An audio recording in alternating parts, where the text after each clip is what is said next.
he said চিনাকি পথ কোনটো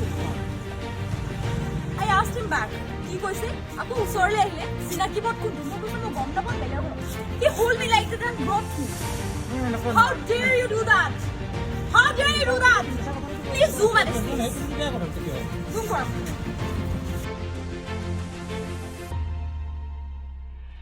असम की राजधानी गुवाहाटी में एक लड़की ने एक लड़के को ऐसा सबक सिखाया कि उस लड़के के होश ठिकाने आ गए।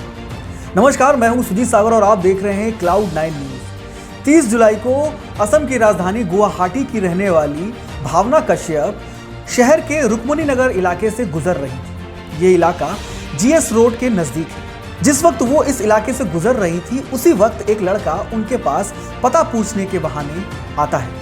ये लड़का भावना से पता पूछता है। भावना को कुछ सुनाई नहीं देता है, इसलिए भावना मना कर देती है।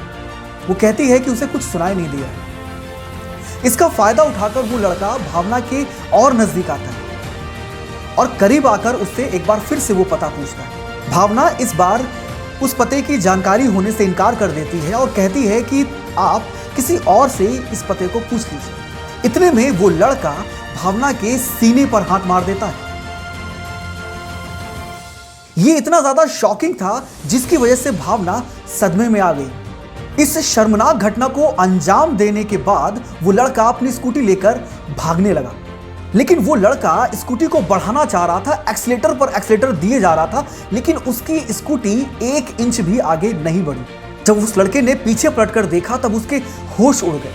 वो लड़का देखता है कि जिस लड़की के साथ उसने बदतमीजी की थी, गलत हरकत की थी, वो लड़की खुद पीछे से उसकी स्कूटी को हवा में उठाए खड़ी है। चूंकि वो स्कूटी को एक्सीलेटर दिए जा रहा था तो उसका जो पिछला पहिया है स्कूटी का वो हवा में ही फर्राटे भर रहा है, लेकिन उसकी स्कूटी 1 इंच भी आगे नहीं बढ़ रही है। ये पूरा दृश्य किसी एक्शन थ्रिलर मूवी के फाइट सीक्वेंस सीन के जैसा लग रहा था। भावना ने पूरे 30 सेकंड तक उस लड़के की स्कूटी को पीछे से हवा में उठाए रखा, जिसकी वजह से वो लड़का भागने में नाकामयाब हुआ। 30 सेकंड के बाद भावना उस स्कूटी को नीचे पटक देती है और जैसे ही भावना उसको स्कूटी को नीचे पटकती है उस लड़के का बैलेंस बिगड़ जाता है और वो अपनी स्कूटी के साथ सीधे नाले में जा गिरता है।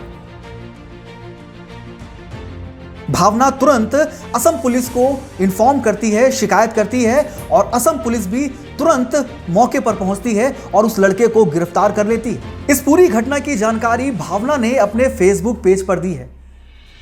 भावना अपने फेसबुक पेज पर लिखती हैं कि इस तरह की घटना उनके साथ दिल्ली में भी घटित हुई थी जब वो दिल्ली में रहा करती थी। और जैसा कि आपको पता है कि नॉर्थ ईस्ट की लड़कियां, नॉर्थ ईस्ट के लड़के जो नॉर्थ इंडिया के कई शहरों में रहते हैं उन्हें भी हमेशा आए दिन नस्ल भेद टिप्पणियों का सामना करना पड़ता है। लड़कियों को तो खासकर चिंकी और न जाने किन किन नामों से पुकारा जाता है। भावना के अंदर सबसे ज्यादा गुस्सा इस बात का था कि वो अपने होम स्टेट असम को महिलाओं की सुरक्षा के दृष्टिकोण से काफी ज्यादा बेहतर मानती थी बाकियों से, लेकिन जब ये घटना उनके साथ घटित हुई तो वो अपने शहर, अपने घर में थी। इसका गुस्सा उनके अंदर शायद सबसे ज्यादा था और इसी को लेकर उन्हें गुस्सा आया। उन्होंने उस लड़के को धर दबोचा और उस लड़के को पुलिस के हवाले कर दिया। इस पूरी घटना के बाद उस लड़के के खिलाफ दिसपुर पुलिस स्टेशन में एफआईआर दर्ज हो चुकी है और अब इस पर आगे की कार्रवाई की जाएगी। हमने अपनी इस स्टोरी में भावना कश्यप का चेहरा मोज़ैक इसलिए नहीं किया है क्योंकि भावना कश्यप ने खुद ही अपने फेसबुक पेज पर इस पूरे घटना को पोस्ट किया है और उनका ये मानना है कि इस तरह की घटना से उन्हें किसी प्रकार की कोई शर्म नहीं है। शर्म उस लड़के को आनी चाहिए जिसने इस तरह की शर्मनाक घटना को अंजाम दिया। उन्हें खुशी इस बात की है कि उन्होंने इस घटना के खिलाफ आवाज उठाई। भावना कश्यप के जैसे देश की अन्य लड़कों को भी इस तरह की घटना के विरोध में अपनी अपनी आवाज उठानी चाहिए। देश दुनिया बिहार की हर छोटी बड़ी खबर के लिए आप बने रहें क्लाउड 9 न्यूज के साथ। आपका बहुत बहुत धन्यवाद।